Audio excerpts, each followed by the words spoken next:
দেখুন ঘুগনিটা হয়ে এসছে, এবার নামিয়ে নেব।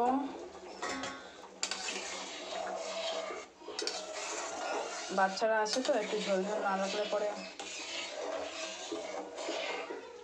ঘুগনিটা হয়ে এসছে, এখানে তেল বসিয়েছি, লুচি হবে। গ্যাসটা জল এই দেখুন বেলা আছে, এই দেখুন ঢেলে নেব এবার।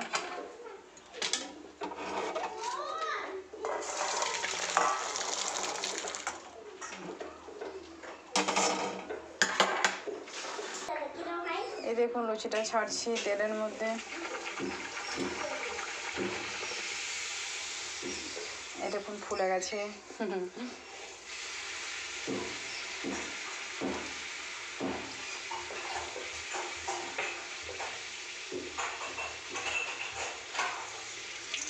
একটু তেলটা ঝরিয়ে নেব।